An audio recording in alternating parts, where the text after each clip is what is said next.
Finally Ayodhya Cantt railway station Shri Ram Janmabhoomi में आपका स्वागत है। जो ये मिथिला पेंटिंग्स है ना दोस्तों, ये रामायण काल से जुड़ी हुई है। कैसे जुड़ी हुई है ये मैं आपको बताता हूँ।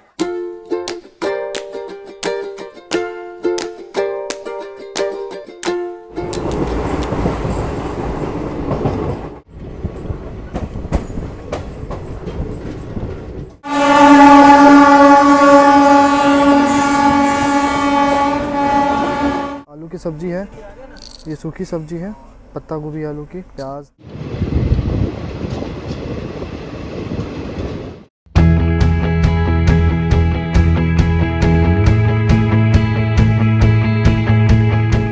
दोस्तों गुड मॉर्निंग और नमस्कार, स्वागत है आपका पार्ट 2 में, जो कि हम यात्रा कर रहे हैं आज जनकपुर से अयोध्या तक की, यानी कि श्री राम जी के ससुराल से हम यात्रा कर रहे हैं श्री राम जन्मभूमि तक। तो अभी हमारी ट्रेन है यहाँ से इंडियन रेलवेज़ की।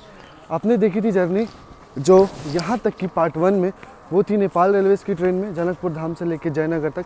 अभी जयनगर से हम ट्रेन पकड़ेंगे और ये पार्ट 2 में आप देखने वाले हैं ये ट्रेन जर्नी जो कि हमारी होने वाली है जयनगर से लेके अयोध्या तक। तो मैं इस टाइम आ चुका हूँ जयनगर रेलवे स्टेशन पे। जयनगर रेलवे स्टेशन जो है नेपाल बॉर्डर का रेलवे स्टेशन है और ये पड़ता है बिहार में। लास्ट रेलवे स्टेशन है, इसके बाद नेपाल शुरू हो जाता है कुछ 5-6 किलोमीटर में। स्टेशन के अंदर चलते हैं, ट्रेन में बोर्ड करते हैं 14649 सरयू एक्सप्रेस, जो कि 2 नंबर प्लेटफॉर्म से जाने वाली है। यही है हमारी train number 14649 Saryu Yamuna express. तो प्लेटफॉर्म नंबर 2 पे लगाई गई है हमारी सरयू यमुना एक्सप्रेस, जो कि जयनगर से चल के अमृतसर को जाती है। हफ्ते में 3 दिन चलती है, संडे, ट्यूसडे और फ्राइडे। तो आज संडे है, मैं जर्नी करने वाला हूँ सरयू यमुना एक्सप्रेस में। अयोध्या तक की जर्नी करूँगा मैं, अमृतसर तक नहीं जाने वाला हूँ। और ट्रेन का एक्सपीरियंस देखते हैं, ट्रेन का एक्सपीरियंस कैसा रहता है। इस जर्नी में आपको ज़्यादातर जानकारी मिलने वाली है और आपको मैं ट्रेन का रिव्यू देने वाला हूँ। ट्रेन में खाना वगैरह कैसा मिलता है, ताकि आप इस ट्रेन में जब ट्रैवल करें तो आपको एक फेयर आइडिया मिल जाए, एक अनुभव मिल जाए कि आपको क्या क्या चीज़ें रखनी है अपने साथ, कुछ लेके जाना है नहीं जाना है। फिलहाल मैं बिल्कुल खाली आज जा रहा हूँ, एक पानी की बोतल भी नहीं लिया हूँ। देखता हूँ ट्रेन 7:20 में निकलती है, उसके बाद क्या सुविधाएं हमें ट्रेन में मिलती हैं या नहीं मिलती हैं। और जयनगर में ना दूसरे साइड में है नेपाली रेलवे स्टेशन। वहाँ पे सुबह टिकट्स डिस्ट्रीब्यूशन शुरू हो गया, यानी कि टिकट सुबह मिलना शुरू हो गया। थोड़ा फॉग है, आप सामने देख सकते हैं, वहाँ लोग खड़े। तो वही है जयनगर का नेपाली रेलवे स्टेशन और ये बिल्कुल अलग है इंडियन रेलवेज़ के स्टेशन से। वहाँ पे एक बाउंड्री है सामने में, जो कि इंडियन रेलवेज़ और नेपाली रेलवे स्टेशन को डिफ्रेंशिएट कर देती है। और प्लेटफॉर्म नंबर 2 पे ट्रेन हमारी ऑलरेडी लगी हुई है। और प्लेटफॉर्म पे सुविधाओं की बात की जाए ना, तो सुविधाओं के नाम पे यहाँ पे 1-2 स्टॉल्स अवेलेबल है, जहाँ से कि आप चिप्स कुरकुरे का कुछ भी खरीद सकते हैं। और स्टेशन के आप जस्ट बाहर निकलेंगे, वहाँ पे आपको जो है करेंसी कन्वर्ट करने के लिए भी मिल जाएंगे लोग, जो कि आपको नेपाली करेंसी दे देंगे। या आप नेपाल से आ रहे हैं तो नेपाली करेंसी जो बच गई है वो देके आप इंडियन करेंसी वापस ले सकते हैं। और बाकी स्टेशन के बाहर ही खाने पीने का आपको मिल जाएगा। बहुत ही छोटा सा शहर है, उतना बड़ा शहर नहीं है, तो आप एक्सपेक्ट ये मत करिएगा कि आपको डोमिनोज वगैरह मिलेगा। लेकिन हाँ, आपको भोजन, सादा भोजन, नॉनवेज भोजन जो आप खाना चाहते हैं तो खाना आपको नॉर्मल मिल जाएगा। और कल हम एक्चुअली आए थे, अगले दिन सुबह हम जर्नी कर रहे हैं। तो मैं यहीं रुका था, जयनगर में ही मैं रुका था। एक होटल है, होटल राजस्थान, जहाँ मैं अक्सर रुकता हूँ जब भी मैं नेपाल की ट्रिप करता हूँ और इस बॉर्डर से जाना होता है नेपाल, तो वहीं हम रुके थे।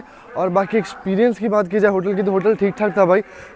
जगह के हिसाब से थोड़ा एक्सपेंसिव पड़ता है, पर एसी रूम्स वगैरह अवेलेबल हैं, आप वहाँ चाहें तो रह सकते हैं। बाकी हमारा कोच B1 है और कोच लगता है अभी बंद है। एक बार कोच खोलते हैं और ट्रेन के अंदर चलते हैं। और ये है दोस्तों ट्रेन का स्लीपर क्लास, जो कि बिल्कुल साफ़ सुथरा है। अगर आप स्लीपर क्लास में ट्रैवल करना चाहते हैं ना, तो आपको इसके लिए देने होंगे लगभग 350 रुपये जयनगर से अयोध्या तक के। हालांकि हमारा कोच है B1, हम अपने कोच में चलते हैं और हम अपने कोच में आ चुके हैं। ICF का कोच है। तो अपनी सीट पे हम आ चुके हैं। सीट नंबर है हमारी आज की होने वाली है, मिडिल बर्थ है ये इस 3AC कोच में, B1 कोच में, और मिडिल की बर्थ है। बाकी आप ये देख सकते हैं कि ये 3rd AC के कोच में, या ICF 3rd AC के कोच में काफ़ी टाइम बाद ट्रैवल कर रहा हूँ यार। मिरर है यहाँ पे, कंबल वगैरह आपको सर्व होगा, चादर मिलेगी। अभी चादर वगैरह यहाँ पे रखी हुई नहीं है। और कोच तो अभी बिल्कुल खाली है, अभी एक भी पैसेंजर नहीं है। आई विश देखते शायद पैसेंजर्स आगे से चढ़ें, पर अभी फ़िलहाल तो यहाँ पर ट्रेन बिल्कुल खाली है। तो लगभग 15 घंटे की हम जर्नी करने वाले हैं सरयू यमुना एक्सप्रेस में। और बात की जाए अगर दूरी की, तो हम लगभग 600 तो लगभग हम 600 किलोमीटर की दूरी कवर करने वाले हैं जयनगर से अयोध्या तक। 15 घंटे, देखते हैं ट्रेन लेट होती है या हम पहुंच जाते हैं टाइम से। और अगर बात की जाए इस ट्रेन में ना कि कौन कौन से कोच हैं, उनकी क्या क्या संख्या है, मैं आपको बता दूं कि थर्ड एसी के इस ट्रेन में है 3 कोच। एक कोच है सेकंड एसी और थर्ड एसी का जॉइंट कोच है। 10 स्लीपर के डिब्बे हैं और 8 जनरल के। तो आप अपने अकॉर्डिंग, अपनी सुविधा के हिसाब से, अपने बजट के हिसाब से अगर आप इस ट्रेन में ट्रैवल कर रहे हैं तो आप सीट बुक कर सकते हैं। वैसे मैं आपको बता दूं कि मैंने जो उसमें टिकट बुक की है वो वेटिंग में मेरी टिकट थी। 1 हफ्ते पहले मैंने वेटिंग में टिकट बुक की थी। लगभग 17 वेटिंग था मेरे ख्याल से, 17 या 15 से कुछ वेटिंग था, पर मेरी टिकट कंफर्म हो गई। चार्ट बनने के पहले तक मेरा 7 वेटिंग था, लेकिन मेरी टिकट जो है कंफर्म हो गई। हो सकता है अभी सीज़न नहीं है और कोच बिल्कुल खाली दिख रहा है, अभी कोई आया नहीं है, शायद आगे से लोग चढ़े, इस वजह से मे बी मेरी सीट जो है कंफर्म हो गई है। पर सीट कंफर्म हो गई, अच्छी बात है। और अभी स्टॉल्स की बात कर सकते हैं। स्टेशन में देखिए स्टॉल ये बंद है, और उस साइड में भी जो स्टॉल है ना, वो स्टॉल भी बंद है। तो अभी सुबह सुबह तो सुविधा कुछ नहीं है स्टेशन पे। स्टेशन के बाहर से ही आप कुछ लेके चढ़ना चाहते हो ट्रेन में चढ़ जाइएगा। पानी की बोतल वगैरह मैंने कुछ नहीं लिया। लेट्स सी आगे हम कैसा एक्सपीरियंस करते हैं, आगे कोई प्रॉब्लम होती है या चीज़ें मिलती हैं। और वैसे तो जयनगर जो है ना वो वेल कनेक्टेड है इंडियन रेलवेज़ के नेटवर्क से, क्योंकि आप सामने देख सकते हैं कि यहाँ पे लगी हुई है लोकमान्य तिलक टर्मिनल, मुंबई से जयनगर के बीच चलने वाली पवन एक्सप्रेस। तो जयनगर की जो कनेक्टिविटी है दिल्ली से, मुंबई से, पटना से, हर जगह से आपको वेल कनेक्टेड है ये अपना जयनगर रेलवे स्टेशन। तो 7:25, 5 मिनट के डिले से हम डिपार्ट कर रहे हैं जयनगर रेलवे स्टेशन से, और लगभग 15 घंटे की जर्नी हम करने वाले हैं इस ट्रेन में।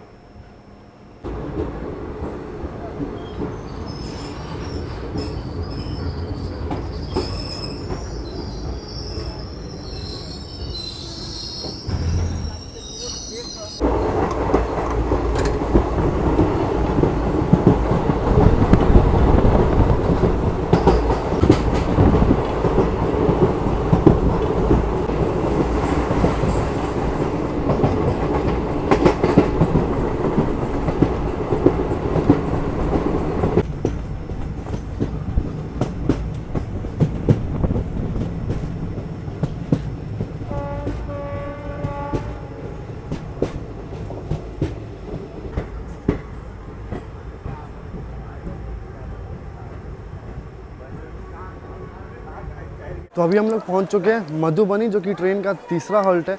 और बात की जाए मधुबनी में ना, तो आप सामने देख सकते हैं कि यहाँ पे मिथिला पेंटिंग्स यहाँ पे बनाई हुई है स्टेशन पे।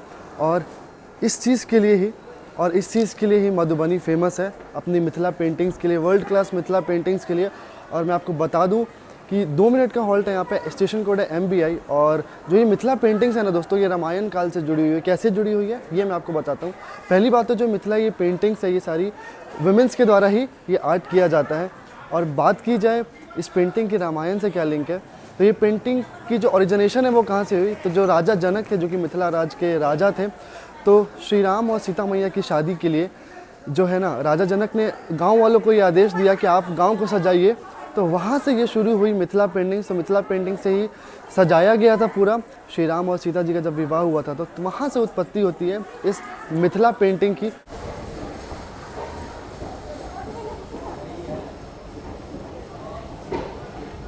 तो मधुबनी से हम डिपार्ट कर गए, और आप पूरे मधुबनी में देख सकते हैं ना, स्टेशन पे ये मिथिला पेंटिंग बनाई हुई है। और कितनी खूबसूरत लगती है मिथिला पेंटिंग। लगता है देखने में अच्छी, पर आप सोच सकते हैं बनाने में कितनी कठिन होती होगी। पर मिथिला पेंटिंग्स, और इसमें ना नेचुरल कलर्स यूज़ किए जाते हैं।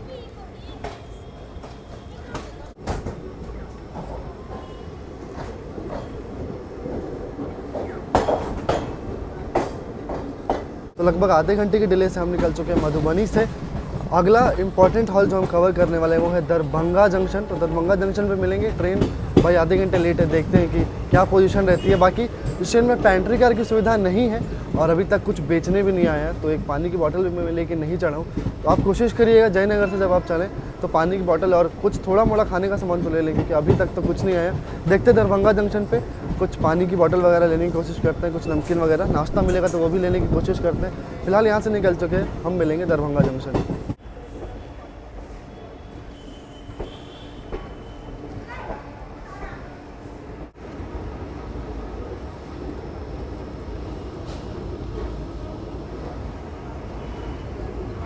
तो भाई दरभंगा जंक्शन पे हमारी ट्रेन पहुंच गई है। लगभग 5 मिनट के डिले से कहते हैं प्लेटफॉर्म पे अराइव हुए हैं हम। 8 मिनट का स्टॉप है और यहाँ से हमने पानी की बोतल और केक नमकीन वगैरह ले लिया है क्योंकि बहुत दिक्कत हो रही थी, भूख बहुत ज़्यादा तेज़ लग रही थी। और दरभंगा बात की जाए तो ये भी जो राज्य है, जो दरभंगा है, ये इसको कहा जाता है मिथिलांचल का दिल। और दरभंगा ये भी रिलेटेड है रामायण और महाभारत काल से। बाकी ये जंक्शन इसलिए है क्योंकि यहाँ से एक लाइन जो है जयनगर की तरफ चली जाती है और दूसरी लाइन रक्सौल की तरफ चली जाती है, जो कि अगेन नेपाल का बॉर्डर है। ट्रेन में चलते हैं, जर्नी कंटिन्यू करते हैं, भूख लग रही है। बाकी आगे मुजफ्फरपुर से हमने खाना ऑर्डर किया तो वो मुजफ्फरपुर में आ जाएगा और इसके बाद समस्तीपुर जंक्शन पे इस ट्रेन का हॉल्ट है, जहाँ पे कि ट्रेन का इंजन हो जाएगा रिवर्स।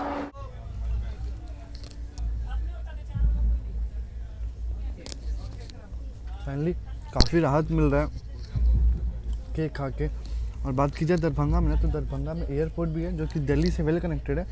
और दरभंगा काफ़ी इंपॉर्टेंट जगह, जैसे मैंने आपको बताया ना, this is known as heart of Mithilanchal.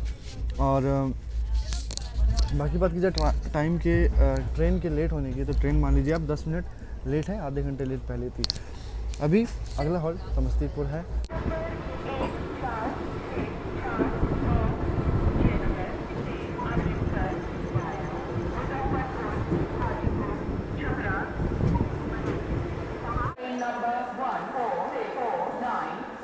तो लगभग 105 किलोमीटर की दूरी कवर करने के बाद अब हम लोग पहुंच चुके हैं समस्तीपुर जंक्शन SPJ और यहाँ से अब हम जाएंगे टुवर्ड्स मुजफ्फरपुर। बाकी ट्रेन में साफ़ सफाई अभी तक तो ठीक है, खाने पीने के लिए दिक्कत है, वैसा कुछ बनना हुआ जो होता है ना खाने वाला, कुछ वैसी चीज़ नहीं मिल रही है। स्टॉल्स यहाँ पे काफ़ी सारे हैं समस्तीपुर जंक्शन पे। फिलहाल एक कप चाय ले लेते हैं और ट्रेन का टाइम यहाँ पे 10:25 था, पर ट्रेन यहाँ पे 10 मिनट बिफोर आ गई है। 10:15 मिनट ट्रेन आ गई है, 10:50 यहाँ से खुलने का टाइम है। एक चाय है जी? तो भाई चाय भी नहीं है, चाय की मशीन तो लगी है पर ये बताना है कि लाइट नहीं है, इस वजह से उस मशीन में चाय नहीं बन पाएगा। भाई रेलवे स्टेशन पे भी लाइट नहीं होती है, ये बात भी है। तो भाई समस्तीपुर रेलवे स्टेशन के हम लोग बाहर आ चुके हैं। यहाँ पे खाने पीने की तो बहुत सारी चीज़ें दिख रही हैं, हमने ऑर्डर कर दिया मुजफ्फरपुर में, तो यहाँ से कुछ नहीं लेते हैं। और यहाँ पे काफ़ी चीज़ें आप सामने देख सकते हैं, बिरयानी वगैरह भी है, वेज खाना भी है, नाश्ता वगैरह भी यहाँ पे मिल रहा है, छोले भटूरे वगैरह भी काफ़ी कुछ मिल रहा है, कचौड़ी समोसा इधर। तो चाय हमने स्टेशन के बाहर से ली, स्टेशन के अंदर में चाय अवेलेबल नहीं थी, तो चाय लेके वापस चलते हैं ट्रेन की तरफ। और समस्तीपुर रेलवे स्टेशन आप देख सकते हैं, इसको ट्रिब्यूट दिया गया है हमारे आज़ादी के जो सोल्जर्स थे उनके लिए। और बाकी आप देख सकते हैं समस्तीपुर जंक्शन भाई बहुत ही खूबसूरत, उतना साफ़ सुथरा नहीं है पर बहुत ही खूबसूरत रेलवे स्टेशन है। और जैसे ही आप ऐसे एंटर करेंगे ना, तो सामने में ही हमारी ट्रेन भी लगी हुई है, सामने में ही हमारा कोच है, ट्रेन के लगी हुई सामने में ही कोच है हमारा। तो अब कोच में चलते हैं वापस, थोड़ा सामान पड़ा हुआ है, बाकी मेन सामान मैंने ले लिया था और सामान यहाँ पे पड़ा हुआ है, तो अब चलते हैं सीधा ट्रेन के अंदर। तो चाय लेके वापस ट्रेन के अंदर, और बहुत टाइम है यहाँ पे, लगभग लगा लीजिए कि आधे घंटे से भी ऊपर ट्रेन जो है ना रुकने वाली थी। आधे घंटे का वैसे स्टॉप है, लेकिन चूँकि 10 मिनट बिफोर थी ट्रेन, तो आप लगा लीजिए कि लगभग 45 मिनट यहाँ पे ट्रेन रुकने वाली है। और इसलिए मैंने बाहर जाके थोड़ा एक्सप्लोर कर लिया। ऑल्दो खाना ऑर्डर नहीं करता तो मैं बाहर जाके ले सकता था, लेकिन अगर आप अकेले हैं तो ऐसा रिस्क मत लीजिए, क्योंकि सामान भाई कोई गारंटी नहीं है कि आपको सीट पे वापस आएगा तो रहेगा या नहीं रहेगा। तो अपने निर्धारित समय 10:50 पर हम निकल चुके हैं समस्तीपुर जंक्शन रेलवे स्टेशन से, और ट्रेन यहाँ पे बिल्कुल राइट टाइम हो गई। आगे देखते हैं क्या सिचुएशन रहती है। बाकी समस्तीपुर से हम निकल चुके हैं, प्लेटफॉर्म नंबर 1 से हम डिपार्ट कर रहे हैं और कुछ ही समय में हम पहुँच जाएंगे मुजफ्फरपुर, जहाँ पे कि हमारा फूड डिलीवर होने वाला है। कंफर्मेशन आ गई है, भैया ने कंफर्म कर लिया है और वो हमें मुजफ्फरपुर में फूड डिलीवर कर देंगे।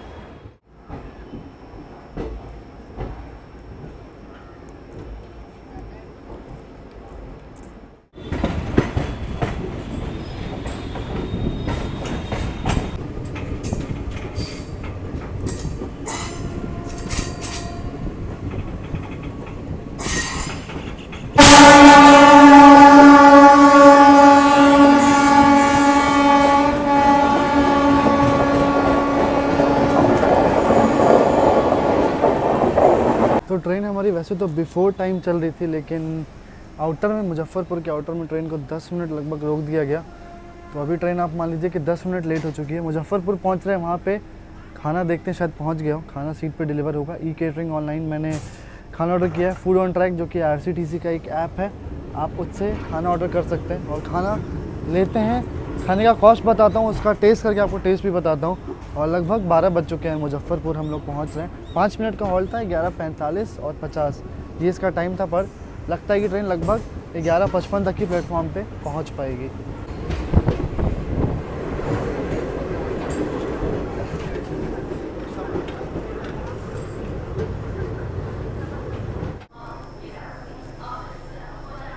अपना खाना डिलीवर हो चुका है ट्रेन में। 269 की है, वेज थाली है। खा के तो टेस्ट करेंगे। और आप देख सकते हैं कहाँ से हमने मंगवाया, तो ये मंगवाया राजस्थानी चूल्हा से। और इनका व्हाट्सएप नंबर भी है, और जिसे आप डायरेक्टली ऑर्डर कर सकते हैं। मुजफ्फरपुर में है। और थाली तो सही लग रही है, एक बार निकाल के झोले से देखते हैं कि ये थाली में क्या क्या चीज़ें हमें मिली हैं। इसमें आप देख सकते हैं कि आलू की सब्ज़ी है, ये सूखी सब्ज़ी है, पत्ता गोभी आलू की, प्याज दिया है, चावल है, और ये रोटी दाल दी है इस दोनों में, और ये है अचार। तो इतना सब कुछ आपको मिलता है 269 की है वेज थाली में। तो 11:50 टाइम था और 12 बजे हम निकल रहे हैं मुजफ्फरपुर जंक्शन से। 10 मिनट की डिले से अगला स्टॉप है हाजीपुर। तो ये दाल आप देख सकते हैं, दाल तो कुछ ठीक ठाक ही है, ज़्यादा गाढ़ी दाल नहीं है, पर ऑन एवरेज ठीक है। दाल की क्वांटिटी भी सही लग रही है। अचार है, राइस है बासमती राइस, साथ में सलाद में कुछ कुछ है। ये रहा ड्राई सब्जी, जो कि पत्ता गोभी आलू पत्ता गोभी है इसमें, और ये है मटर वगैरह है, गाजर वगैरह है। बाकी आलू की सब्ज़ी, आलू टमाटर की सब्ज़ी ग्रेवी वाली है। ये सब कुछ दिया गया है इस थाली में। 269 के हिसाब से तो थोड़ी महंगी लग रही है। और खा के देखते हैं कि पेट भरता नहीं भरता, उसका टेस्ट कैसा रहता है। खाना खा लो। खाना हमने फिनिश कर लिया है। और खाने की टेस्ट की बताना, अगर खाने की टेस्ट की बात की जाए इस वेज थाली की, तो ऐसा बहुत टाइम बाद हो रहा है कि इंडियन रेलवेज़ में ट्रैवल करके, वो भी ऑनलाइन खाना मंगवा के पूरा खाना ख़त्म कर लिया है। तो 269 की जो वेज थाली है मैं आपको रिकमेंड करूँगा। और रेस्टोरेंट का नाम तो मैंने आपको बताया है, राजस्थानी थाली। वहाँ से आप ये वेज थाली ऑर्डर कर सकते हैं। इसकी जो क्वांटिटी है एनफ है, क्वांटिटी एक बंदे के लिए बहुत है। और बात की जाए ज़्यादा महंगी की, तो ज़्यादा महंगी भी नहीं है। इनके पास स्पेशल थाली भी थी, पर ये वाली थाली अगर आप ऑर्डर करते हैं, जो कि स्टैंडर्ड वेज थाली है, इससे आपका पेट भर जाएगा। और ऐसा और जो सब्ज़ी वगैरह भी दी हुई है, ओवरऑल जो सब्ज़ी दी हुई है, दाल सब्ज़ी अचार वगैरह सब कुछ सही है। खाना हमने ख़त्म कर लिया, मैंने आपको खाना दिखा दिया। अब हम पहुंच चुके हैं हाजीपुर जंक्शन। और हाजीपुर पे टाइम था, बिल्कुल टाइम से पहुंची है 12:40-45। यही टाइम था, 40 अराइवल 45 डिपार्चर। और बाकी हाजीपुर किस चीज़ के लिए फ़ेमस है, तो आप देख सकते हैं कि ये चिनिया केला के लिए फ़ेमस है, जो कि छोटा छोटे साइज़ का होता है, खाने में बहुत मीठा होता है और बहुत ही पौष्टिक भी होता है। तो चिनिया केला काफ़ी आपको मिल जाएगा, सब बेचते हुए आपको दिख जाएंगे वेंडर्स, काफ़ी सारे वेंडर्स दिखेंगे ऐसा चिनिया केला बेचते हुए। और बात की जाए मुजफ्फरपुर का क्या फ़ेमस है, तो मुजफ्फरपुर की लीची फेमस है। अभी खाना वाना खा लिया, थोड़ा थक गया हूँ, अब आराम करता हूँ। बीच के स्टेशन निकाल देते हैं, अब तो कैसा इंपॉर्टेंट है नहीं। शाम को देखेंगे कि शाम को चाय वगैरह नाश्ता वगैरह की क्या फैसिलिटी है, मिलता है नहीं मिलता है। और उसके बाद अपनी जर्नी को कंटिन्यू करेंगे। तो आपसे मिलता हूँ जैसे ही मेरे सो के उठता हूँ, मेरी नींद खुलती है, और देखते हैं कि शाम का क्या इंतज़ाम है। बाकी यहाँ से डिपार्चर देखते हैं और हम सीधा मिलेंगे अब जहाँ पे नींद खुलेगी।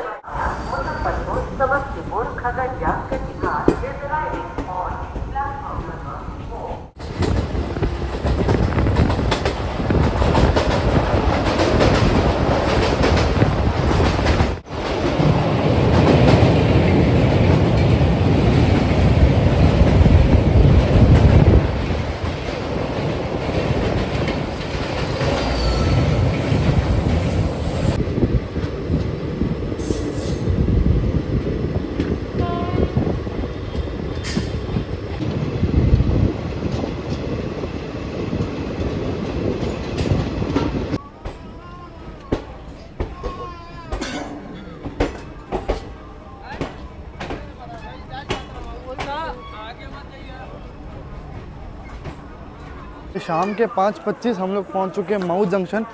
और यहाँ पे इवनिंग स्नैक्स देखते हैं प्लेटफॉर्म पे। वैसे तो कुछ नहीं दिख रहा है यार, कहने को मऊ जंक्शन एक जंक्शन स्टेशन है, पर खाने पीने की सुविधा उतनी कुछ खास तो नहीं दिख रही है। 20 मिनट हम यहाँ पे लेट हैं और टोटल अभी तक हम 400 किलोमीटर की दूरी कवर कर चुके हैं। एक बार देखते हैं खाने के लिए क्या व्यवस्था है, इवनिंग शाम का टाइम हो जाएगा तो चाय वगैरह के साथ कुछ तो लेना बनता है यार, बहुत भूख तो लग रही है अब।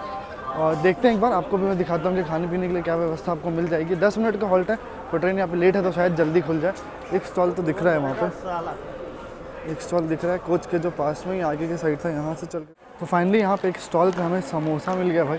समोसा हमने लिया 20 का 3 समोसा और ये चिप्स का पैकेट ले लिया है। और तो कुछ नहीं है स्टेशन पे, और तो माउथ जंक्शन है, भीड़ भाड़ वाला स्टेशन है, लेकिन उतनी सुविधा नहीं है स्टेशन पे। तो ये समोसा देखते हैं खा के कैसा है। बाकी इसके बाद हम पहुंचेंगे आजमगढ़, और हम मिलते हैं आजमगढ़ के। बाकी शाम के लिए देख सकते हैं यहाँ पे चाय वगैरह भी अवेलेबल है इस स्टॉल पे। एसी कोच अगर आपका आगे की साइड है ना, आगे की साइड आपको पीछे में स्टॉल जो है वो मिल जाएगा। पहली बार इस रूट पे ट्रैवल कर रहा हूँ और ये समोसा टेस्ट में अच्छा है।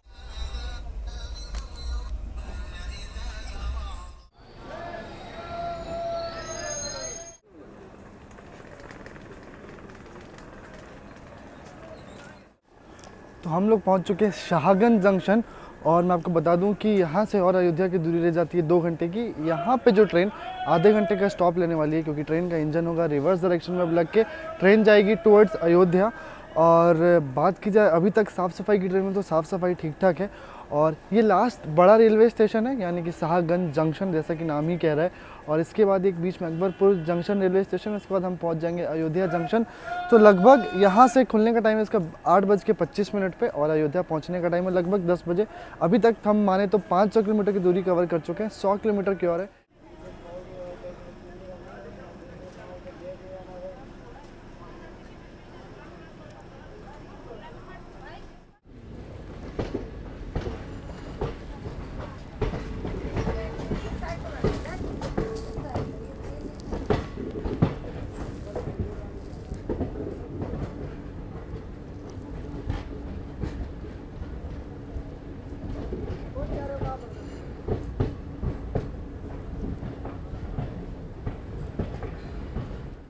दोस्तों फाइनली आधे घंटे के डिले से हम लोग पहुंच चुके हैं श्री राम जन्मभूमि अयोध्या जंक्शन रेलवे स्टेशन पे।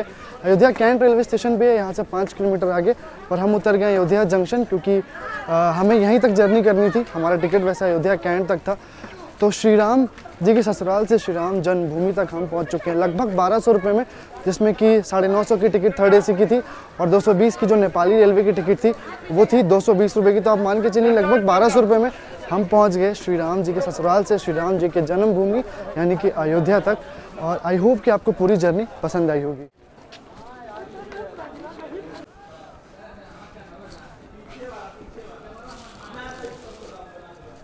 दोस्तों बाहर से कुछ ऐसा दिखता है अयोध्या रेलवे स्टेशन। सामने आप देख सकते हैं कि ई-रिक्शा वगैरह और आपको ऑटो वगैरह मिल जाएगा। तो यहाँ से एग्ज़िट लेते हैं।